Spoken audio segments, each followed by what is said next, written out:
financial services, helping business owners get capital. And of everything I've learned, there's one thing that is the most shocking to me overall, above all other things that I have learned.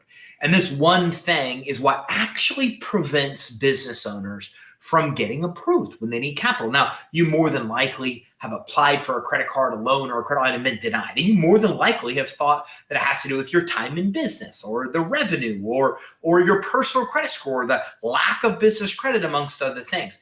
But what shocked me the most of everything I've learned as an entrepreneur helping business owners get capital is that the vast majority of denials happen for none of these reasons. The crazy thing is, most of us apply for financing and get denied for very basic things that are like, oh, duh, never even thought that was an issue, never even thought that could be a reason for getting me turned down. But here's the great news about this.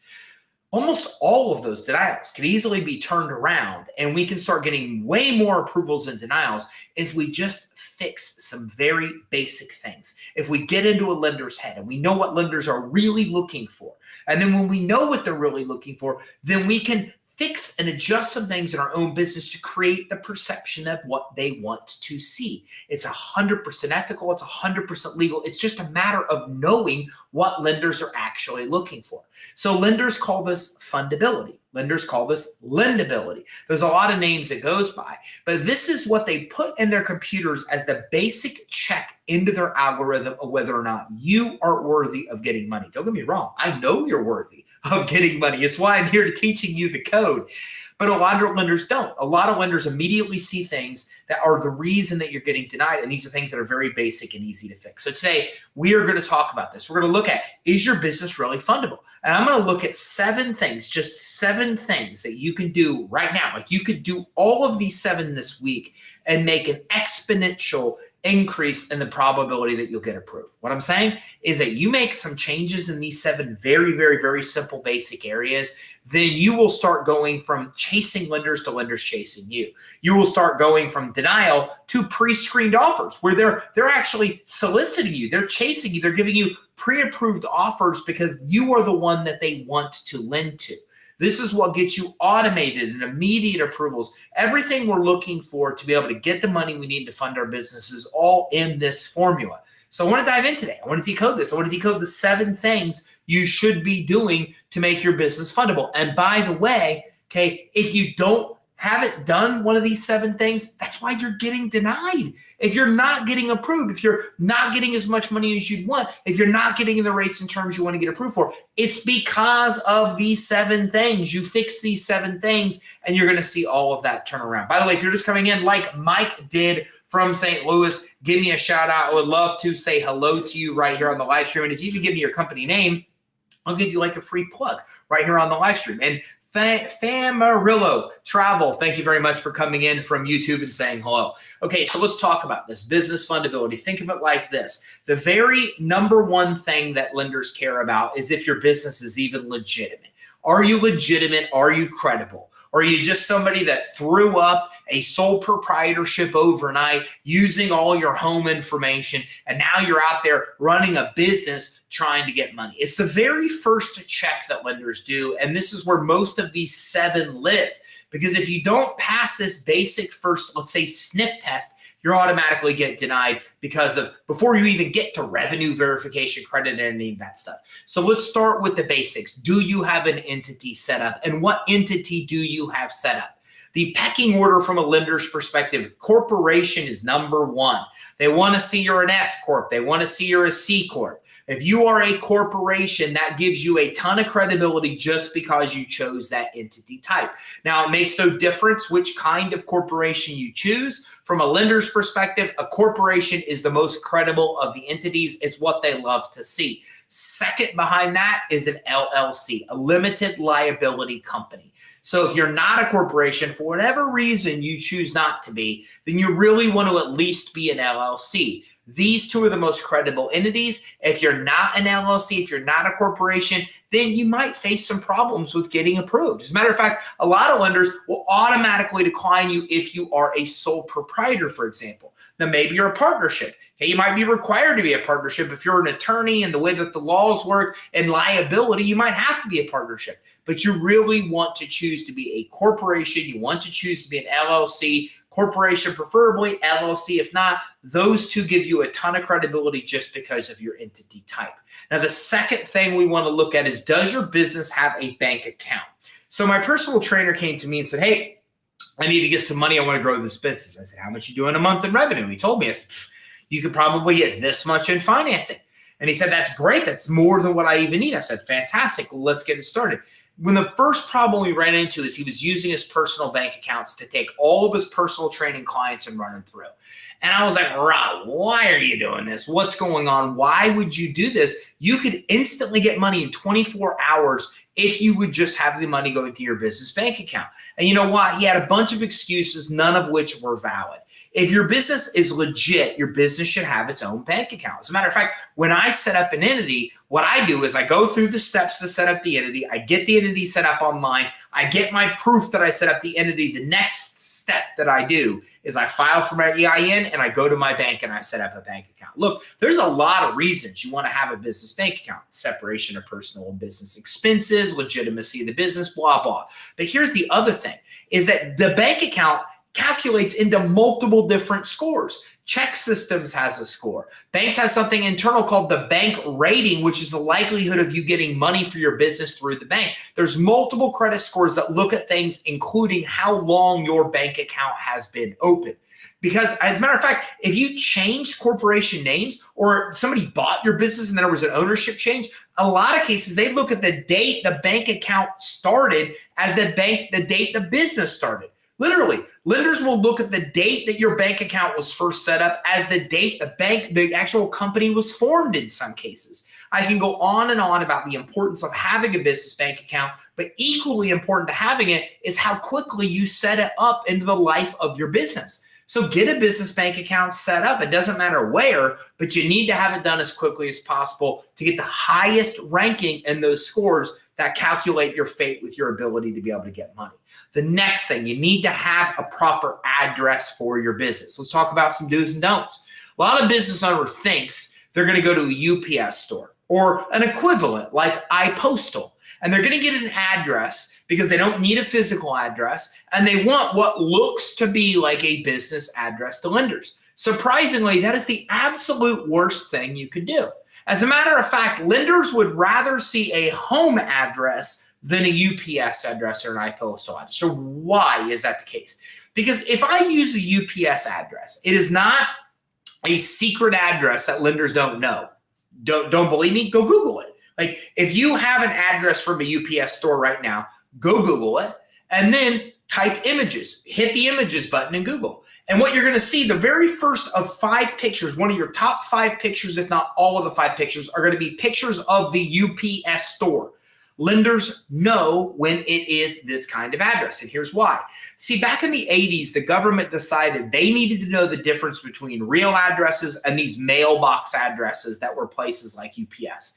So they required everybody with a PO box type of email address or address to actually disclose that to the government. The government put it in a big database, and now lenders, credit issuers, all types of parties have access to this database. So what I'm saying is that the minute you use a UPS address, lenders' computers know the address type you're using, and in almost all cases, it results in an immediate denial with a lot of credit financing. Why? Because think about what you're telling a lender. You're telling the lender, I have a business, my business generates money, I want to get money as a loan. And the lender says, where is your business located? And you say, I'm not going to tell you. That's from a lender's perspective what you're doing. You're giving them a fake address they know that you do not operate out of. I just finished signing an agreement with a source that will help our customers get more financing. And the first 2 questions they asked, well, 3 questions, EIN. Second question was, what is your mailing address? The third question, what is your physical address? But see, here's the problem. A lot of people will use the mailing as the physical address. They're telling lenders, here's my address, but the lender knows it's a UPS store. So what they're saying is wait a minute, you want me to lend you money, but you won't even tell me where your business operates out of. Think about that. That's not going to make the lender comfortable. So you need to avoid PO boxes, UPS addresses, postal addresses at all cost. If you don't do this, and Dennis, thank you very much for coming in. Dennis says, you're the man. I appreciate it, Dennis. Thank you very much. And again, tell me your company name in the comments. I want to give you a shout out right here on the live stream. So again, the problem with an address is you have to tell lenders where you're actually operating out of. Here's the pecking order of addresses. First is a real location, either a retail location or a commercial location. Now, a retail location's like a retail store, right? So I'm right beside a place downtown Tampa called Sparkman Wharf. There's all kinds of restaurants and stores right down here. Okay, there's a dog store that sells dog ice cream. My dogs love that place. There's BurgerFi. My son lives in BurgerFi. There's the Battery restaurant. I live in Battery. They've got good steaks. You get the idea. There's all kinds of retail places down here that require a storefront to do business. Okay, now the other side is a commercial building. That's right over here, okay? This is called 1001. It's one of the newest, hottest buildings in downtown Tampa. 1001, that's a complete beginning, top to bottom commercial building. Not as tall as what I am, but about 24 stories. So again, this building is commercial all the way from the beginning to the top. Now, if I'm using an address in either one of these spots, a retail location or a commercial address, that's what lenders want to see. They plug it in to their database. Their algorithm says, yeah, this is like a legitimate commercial or retail location. And it instantaneously gives me a ton of credibility. Way more credibility than if I'm using a virtual office or a virtual address, and way more credibility than working from home as well. Now, here's the cool thing. You can hack and beat this system, and here's how to do it. Instead of a virtual address like a UPS store, you want to look at a virtual office. Here's the difference. A virtual address is a mailbox. If you have a virtual address, then you're either not getting mail anywhere, they're getting your mail somewhere, scanning it and emailing it to you, or you're getting email in a little box. You walk into a UPS store, you put your little key in, you turn it, you get it out of a box. We don't want either one of those. What we want is a real location. Like if you went to this address, you'd see like hundreds of other, or whatever, 5, 10, 20, 30, hundreds of other actual businesses in that location. That's a real commercial building. Now, virtual offices offered through Regus, Alliance, Da Vinci, these are real commercial locations. These are buildings that Regus, Alliance, Da Vinci basically rent out the entire building or the entire floor. Sometimes they build their own buildings. And there are 10s, 20s, hundreds of different real businesses in there. So when you plug in that address into Google and you hit images, you're seeing pictures of these gigantic buildings in a major city typically, right? That makes you look credible. From a lender's perspective, they see you're in a real commercial location without having to pay rent like you're in a commercial location.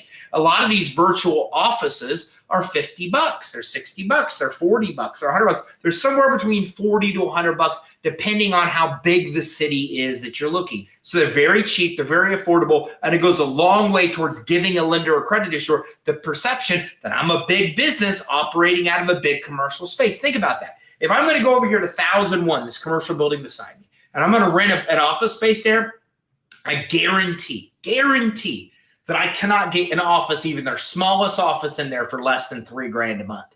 You got to be a pretty legitimate business paying $3,000 to $50,000 a month to rent office space. So it goes a long way from a lender's perspective when you have a real commercial building. Now, the last resort is you want to use a home address, but be warned. There are sources that will never approve you because you're using a home address, ever. And an example of this is Walmart. I can go get an Amazon corporate credit card without a personal guarantee without using a home address, But using a home address. But if I go to Walmart, Walmart will decline me 100% of the time. They simply do not issue their corporate credit card to anybody that is using a home address. So this is exactly how lending works. Some sources, Amazon, will approve you and it's not an issue. Some sources, Walmart, won't approve you because it is an issue. This is what happens with fundability. Some lenders are going to care that you have a business bank account. Some won't. Some will care that you have a real physical address that's a commercial location. Some won't. Some will care that you have a corporation. Some won't. But the problem is these some will and some won't overlap. You see, the one that doesn't care about the entity does care about the bank account. The one that doesn't care about the bank account does care about the address. So the problem with missing any of these 7 we're going to talk about is that, hey, if you miss this one, well, you eliminated 20% of the lenders. And then if you don't have this one, you eliminate another 20% of the lenders. You get the idea. The more of these 7 that you do not have right, the more lenders you're turning off, and it's the reason you're getting denied. And eventually, you've got so many lenders turned off that less than 10% would consider you for anything. When you do all of these 7 things the right way, then you're upwards in the 90 to 100% of lenders want to lend to you. Then there's other factors that may come into play, like do you have what's needed to qualify with them? For example, do you have the revenue that they need, or the tax returns that SBA needs, or the credit that one program needs? But they're not even going to look at that stuff if you don't get past these 7. So with an address, have a real address for your business. Do not make it a UPS address or PO box or iPostal, any of those. A way to know is if you're getting an address for $5, $10, $15, $20 a month, I guarantee it's a PO box. It's a virtual address. Instead, consider Regis, Alliance, or Da Vinci a virtual office. Okay. Instead, actually consider a home address as last resort. The next thing is you need to have a professional website, and the professional website needs to be hosted. You don't want to use a Weebly side of the world where you don't even use your own domain. If you do use Weebly, then choose to use your own domain. The site needs to be hosted on your own domain. My email, info@creditsuite.com. My website, creditsuite.com, right? So my website is my company name. That's what lenders want to see. My company could be Credit Suite, but then I have a website that's a different name because Credit Suite was taken. Don't do that. You want to make sure when you're launching an entity that you are getting the domain at exactly the same time. We are about to launch a new entity for a new venture today. Literally, before I got on this live stream, I was actually emailing back and forth with one of my business partners, and they said, hey, here's a list of names I said that I think could work. Before I sent that list of names, I made sure the domain was available. He came back and said, I love this name. I immediately went in and purchased the domain. I would never even start a business if I don't own the domain. And the reason is there's no large company out there, publicly or privately owned, where they don't own their company name.com. Like they need to own their company name.com. Now, if you haven't done this, well, then you just don't look as credible. So next time you launch a business or with this business, you need to go get your company name.com. And that website that's sitting on that domain needs to be up and needs to reflect like what products and services you actually sell. If you go to creditsuite.com, you can clearly see that we are in the business of business coaching, or of coaching and finance, or software for financing. I'm tripping over my words. I don't even know what we do apparently today. So we are all in the world of software and coaching that helps business owners get capital. It's clear. You can look at our website and see that. Your website should be the same thing. It shouldn't say that you help businesses get capital if you don't, but it should clearly say what you do. I should be able to go to your website and understand within seconds what your business does. Have you seen it happen the opposite I have? I have chose to not do business with people because their website is so confusing. I don't freaking understand what they do. And I've literally told people this. I've had people email me things. I've looked at them. They email me back and say, hey, did you look at that? I said, yeah, we're not interested in moving forward. I spent 5 minutes on your website. I don't even understand what your business does. And they start, well, this is what I go, no, you don't understand. I'm not asking you to explain what you do. If your company can't even clearly articulate what you do on your own website, you're not a good fit for us. Like if it's this confusing to even learn the basics, then I'm not interested in moving forward. So you're going to repel customers, you're going to repel lenders, you're going to repel credit issues if your website is not created and does not reflect what you do. So make sure your website's professional. Make sure it's set up. Make sure it reflects what you do. If you need help there, you can go to a company called profitlifter.com. Profitlifter.com is like one of our sister companies that's whole job is to build out the perception, the funnels, the ads, the websites for our clients and partners, because so many of our partners needed this service at an affordable rate, and ProfitLifter does it all like $99 to get you your website and everything. And our partners and clients needed that. They needed a cheap solution to be able to solve this problem. So go to ProfitLifter. It's not expensive to set this up, but you need to have the perception of being professional.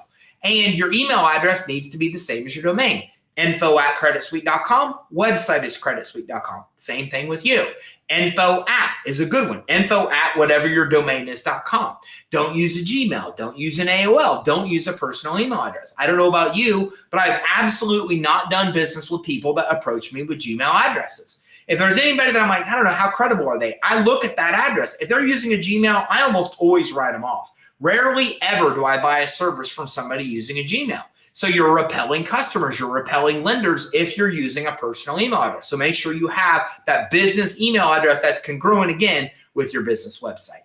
Now this brings me to I think we're now number 5 on the list. Number 6 and 7 are the most important. Number 7th is the most important. So hang with me because we're going to get past this and we're going to get to the 2 most important factors. So number 5, you need to have a business phone number. The phone number should be toll free. The phone number should be listed with 411. Okay, the business phone number should be listed in as many different places as you can get it listed, but it needs to be the same. Like you need to have the phone number, whatever that phone number is, needs to be the same on your website, the same on your social media pages, the same on your yellow page listings. So before you push that phone number everywhere, you need to make sure that's the phone number you're going to keep. If you've done that, then you want to get set up with Google. And by the way, Chariot Express is coming in. Caslin143, thank you very much for sharing that. And if you tell me your company name, I'll give you a shout out right here on the stream. So you need to make sure that you have a business phone number, that it is toll free, that it is listed in 411. Okay, and nowadays that phone number can get emails, it can get fax, it can do a bunch of different things. It doesn't matter if it's a voice over IP number like Freedom Voice or Ring Central. We love Ring Central, by the way. These are the best type of places to get phone numbers that are cheap, like $10 to $50, depending on all the features that you want. But your business needs to have a real phone number that's attached to that business. I also recommend before you choose a phone number that you Google the phone number to see what else it belongs to. If that phone number you Google and it shows 10 pages of another company, you maybe want to go with a different phone number instead. So then that way it doesn't show up everywhere and that phone number can become synonymous with your company, not somebody else's. And then again, go to yellow pages, do what are called citations to get your business listed everywhere. When somebody does your search for your business, especially a lender's computer, they want to see page after page after page after page of your business. If you go search Credit Suite right now into Google, I guarantee you're going to find over 1 million searches, right? And if you look page after page after page, all relate back to us. Their blog posts, their citations, their yellow page listings. So you want to do the same thing. That business needs to be everywhere. We call this omnipresence, where your business is everywhere. So when somebody sees it, they're like, man, I know this business because I see them everywhere. That's the perception you want to create to lenders. And it's not hard to do. You go set up a Google business profile. You go set up a profile with Bing. And then you go to a service like Yext, Y-E-X-T, that can push your business out everywhere. Or you go to as many free directories as you can find and you list it. Or you hire somebody on Upwork or Fiverr and have them do what are called citations, which are super cheap to get done. And they can do citations for tens or hundreds of these everywhere, where then your business looks like it's professional because it shows up in all of these different directories and listings. So there's top 5 of 7, right? We're about to get to the top and most important 2. So we've got the entity set up. We've got to set up a business bank account. We have to have a separate commercial or retail address for the business. We need to have a professional website and hosting and a professional email address. And we need to have that professional phone number as well. This brings us to number 6, and it's more important than you'll ever know that it is. And this is, do you know what your own industry is? I bring it up a lot because it's super important. So many things are based on this one factor. So here's what I mean. If I ask you your industry right now, I'm going to do a test. Right now in the chat, type in the exact NAICS, the NAICS code name of your industry and the code itself. It's a quiz. I want to see if you're paying attention. I want to see if you've done your homework. So type in your NAICS code right now into the chat if you know it. So what is a NAICS code? The government decided a long time ago that they had to have a way to categorize the industry that businesses were in. Now, there's a lot of reasons for this. The SEC does it if you're going to go ahead and be a publicly traded company, for example. Okay, we're also looking at it by the IRS because it's how we gauge one company's expenses to another to find things that stand out, right? So if you have these expenses and somebody else in the industry has these and yours are way out of line with what the normal industry is, that's what throws up red flags and gets you triggered for audits. I'm not an accountant. This is an accounting advice. You can check with your accountant, 100% true. If your expenses are out of line with others in your industry, it throws up red flags. It's what triggers audits. And so here we go. And what we got, nobody's typed in the chat, nobody yet. what their NAICS code is. And by the way, don't feel bad about that. I stand in front of rooms with 8 and 9-figure businesses all the time where people don't even know themselves. And this is exactly what's causing them to get denied. We go look at their business credit reports. They have 3, 4, 5 different codes. Even the bureaus, lenders, everybody's confused at what this company does. So here's how you solve this problem. I'll show you right now. We're going to go to NAICS.com and we're going to figure out this problem and solve it 100% for free. Let me see here, share screen. Window. We're going to go over here to this window and let's take a look. So if we look at this, this is NAICS.com, 100% free directory that you can use. And we're going to come in here, for example, and I want you to see what I'm talking about. So I'm going to type in real estate. Okay, and here's the problem. You may say that you are in real estate, but here's the problem. All of these are different NAICS codes for real estate. Look at how many there are. So if you went and told a lender that you're in real estate, do you see the problem? The problem is the lender doesn't know which one of these you're in. So the lender's forced to choose one. The IRS is forced to choose one. Everybody is forced to choose one. And the minute they choose wrong, which they're going to, look at all these they have to choose from, they're not going to probably figure out the right one, then all heck breaks loose. And I'll talk to you more about the problems this causes. But let's go, for example, here to, instead of real estate, let's go to transportation. Okay. Transportation. Now, I even when I'm sounding it out today, I'm still not typing it correctly. Transportation. So let's go and take a look. Look at transportation. You might say I'm an over-the-road trucker. What do? I'm in transportation. Look at all these transportation sections. These are all different, completely different NAICS codes here. These are all completely different industries. So no, you're not in real estate. No, you're not in transportation. No, you're not in financial services. The minute you even start to say that, then what happens is nobody clearly understands what industry that you're in. And by the way, it doesn't matter what I type in here, it's always the exact same thing. So if I go to software, it's exactly the same problem. If I'm in the software industry, well, which one of these software services am I in, right? I don't know. So what you need to know is you need to know that you are a software publisher, and you need to know that this is your NAICS code. You see this, and here we go. So NBTB Solutions LLC knows exactly. Look, I just showed this up on the screen. They know exactly what their NAICS code is. I'm actually going to come right here, and I'm going to see if we can even type that in 541613. Okay, so let's go ahead and clear this off. We're going to go ahead and do a search for this. See if we can find this SIC or NAICS code. Oh, we can't find it here. So maybe it might be an SIC code. So, and by the way, NBTB Solutions LLC, tell me exactly what your industry is, like this too, and that'll help us figure this out. Okay, so let's expand this. So this is what I'm saying is that now you can say I'm a software publisher. Now we say that my NAICS code is this. When I am applying for money from a lender, when I am trying to open a bank account, when I am filing taxes, when I am getting set up with the business credit reporting agencies, when I am doing anything where they ask what my industry is, you have to understand they're asking this question because they're trying to figure out this number. That's why they're asking the question. So anytime anybody of any official capacity is asking you what your actual industry is, I would want to say I'm software publisher. My NAICS is 513210. And when I apply for a loan and it says, what industry are you in? I'm going to say software publishers, italic 513210 NAICS. And that is going to tell them, hey, this is exactly the industry I'm in.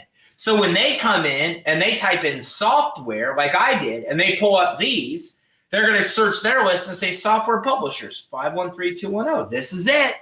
They know immediately that this is the actual industry that I'm in. And now this tells them that this is the correct industry. Now, I talked to you about what kind of heck was going to break loose if we don't do this. So let's talk a little bit about this. Let me try to figure out how to turn off screen share here. I can't do that when my screen is condensed. So there we go. So let's talk about what heck breaks loose when you don't do this. Well, first of all, the IRS is going to categorize your expenses based on this as well, right? So if you are automatically, if you don't have the right industry chosen, then the IRS is going to be triggering audits because your expenses aren't going to be matching what other people's have. Okay, the business credit reporting agencies have their own scores that differentiate between others in your industry. So they have, each one of the bureaus has their own industry-specific scores that compares your scores to other people in your industry. Well, if I'm in the wrong industry, they're comparing me against other people and giving me credit scores based on faulty data because they're comparing me to other people in an industry I'm not even in. The business credit reporting agencies assign risk and put you in high risk factors that adversely affect your scores based on the industry that you're in. Lenders and credit issuers automatically put you in one of three categories: good to go, or nope, automatic decline, we don't lend to this industry, or this one needs to be facing greater underwriter scrutiny because it's a questionable industry. So underwriters automatically say you're good based on your industry, you're bad, or we're going to have to look at this deeper because we don't like this industry. It's not completely prohibited, but yet we've got to take a deeper dive. You don't want to be in the deeper dive category for manual underwriting. You don't want to be in the category of automatic denial. And it's all going to happen when they have your industry wrong. So how do you fix this? First of all, go to your accountant and make sure that your taxes reflect you're in the right industry once you have went to NAICS and figure out what industry you're actually in. The second thing you want to do is you want to pull your business credit reports with Dun & Bradstreet, Equifax, Experian. If they exist, you want to look to see, do they know your proper NAICS code? And you want to update the information with them. Now, if you've done this, the bureaus will get the information to lenders and all the other parties, and you'll start to see this issue correct itself.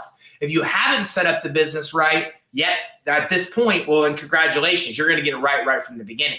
But every time you launch a new business, one of the first steps has to be you need to know what the NAICS code is. Because when you walk into that bank initially and that person across from the desk says, what industry are you in? You better be able to say something like software publisher 513210 NAICS code so they know exactly what industry you're in. Because the minute that lender chooses the wrong industry, all that information goes to every other bank. The business credit reporting agencies get it. They're all part of one different group, a third-party data aggregator where they share that information openly. LexisNexis, D&B, Equifax, Experian, every major bank in this country, they're all part of the same group. So once you tell one the wrong information, they give it to everybody, and it's a mess. So moving forward, you need to know your NAICS, you need to know your industry code. It's really important to you actually having a fundable business, really important. So again, the steps, go to NAICS.com. When you're at NAICS.com, you want to search and know what your industry you're actually in. Once you have done that, moving forward, update your IRS, do the IRS with your taxes. Your accountant can help you. Update your NAICS code with the business credit reporting agencies. That'll start to correct itself. And every business moving forward, this has to be one of the initial things that you're doing.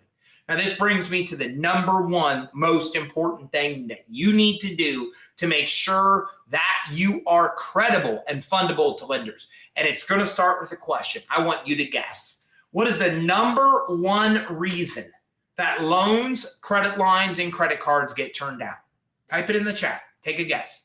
What is the number? I'm going to give you a call. I'm going to give you extra credit if you type it in the chat right now, even if you're wrong. So go ahead. What do you think the number one reason for credit card, credit line, and loan denial is? I want to see if you know the answer. So type it into the chat right now. And by the way, NBTB Solutions LLC knows exactly what industry they're in. Marketing and business consulting services, NAICS 541613. That's how to do it. But I want you to tell me right now, put in the chat, what is the number one reason that business financing gets denied? Nobody's playing ball today. Nobody is playing ball. There we go. Okay, I love it. Caslin143 on YouTube. I'm going to go ahead and pull this up on the screen. Caslin1143 on YouTube. You are my favorite person today because you were the first one to chime in and actually give me an answer. I love that. Wrong information. Great.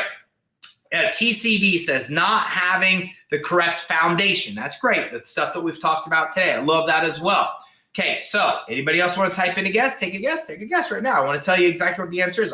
Somebody do a drum roll here as we get to it, but nobody else is even willing to take a guess. People are like, I don't even want to guess why loans are turned down. So let me tell you, and I think it's going to shock you.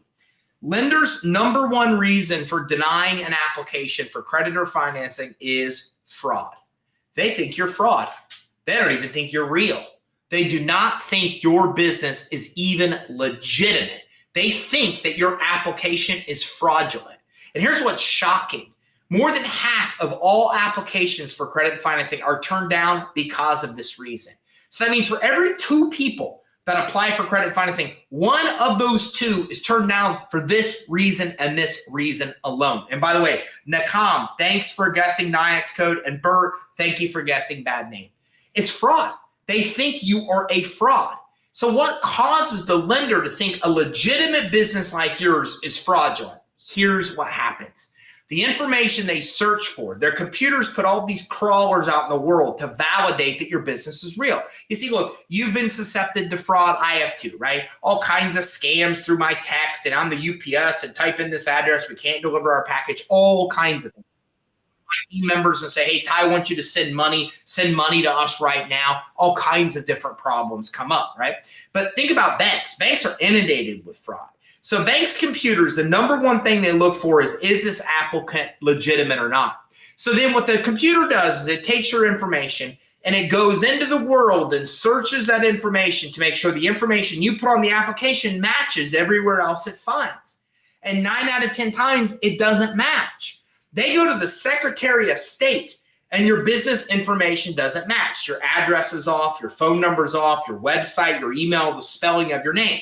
Now, you might blow this off and say, Ty, I'm good. Are you?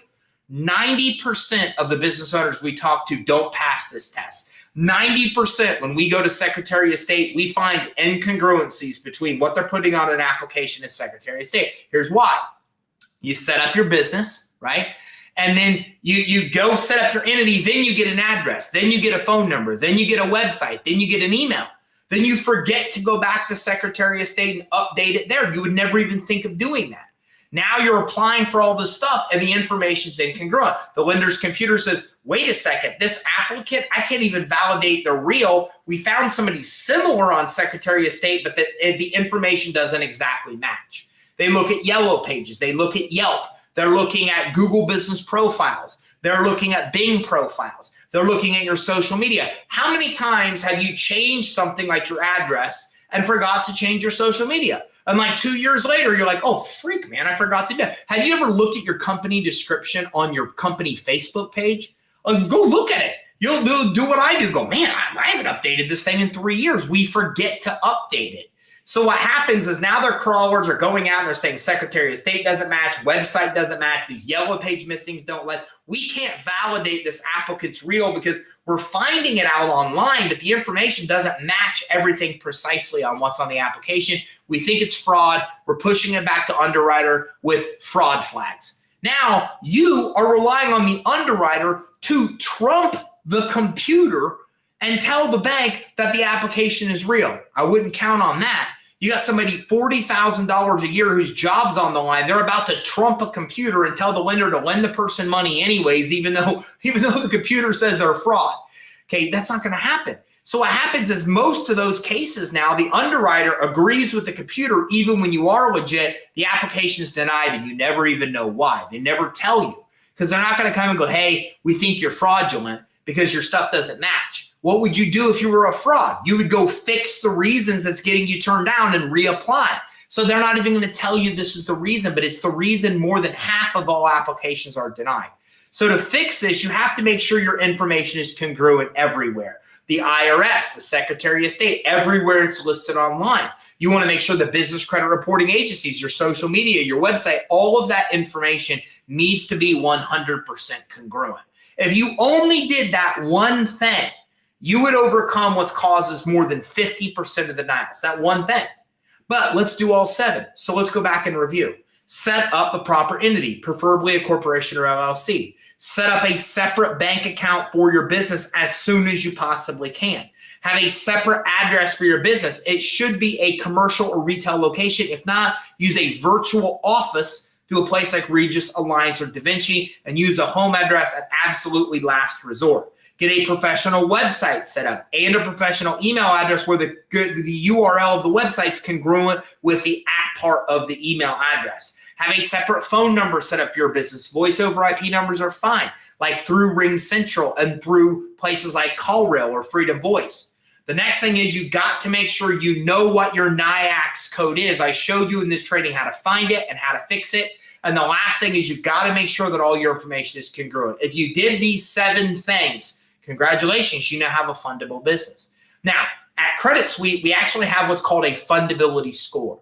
And the score will actually tell you how fundable your business actually is. So if you want to learn more about figuring out your fundability score, which identifies 120 of these factors and also identifies why you would get denied and exactly shows you what to fix and how to fix it, all you want to do is just schedule a business assessment. You can do it with us at creditsuite.com/consult, or you can scan this QR code right now. The assessment's 100% free. We will do a fundability assessment for you, tell you what's wrong, tell you what to fix. Oh, by the way, we'll also help you get access to your business credit reports, review those with you, give you tips and tactics to build your business credit, and we'll talk to you about all the loans and credit lines you can qualify for right now. A lot of people don't think they can get any kind of financing, and they absolutely can. And all that's 100% free and a free assessment with Credit Suite. All you have to do is go scan that QR code or go to creditsuite.com/consult, and we'll do a fundability check for you and tell you specifically in your business what to fix. Even if you don't get in touch with us, now you know the 7 factors to fix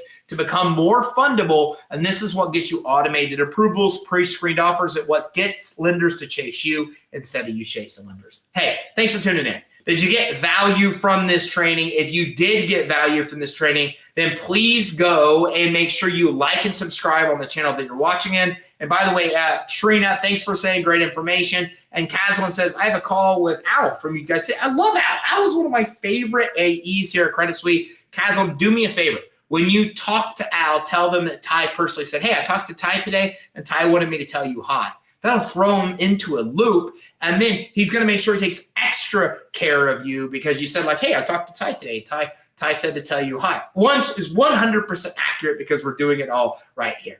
So now you have everything you need to know to set up your business, or if you're fundable, get in touch with us here at Credit Suite if you want us to talk to you about your fundability score and what you need to fix to become more fundable. Thanks for tuning in. Take care. Make sure you like and subscribe, and I look forward to seeing you on our next training where we talk about more cool ways to be able to get the money you need to start and grow your business. Take care. Have a great day.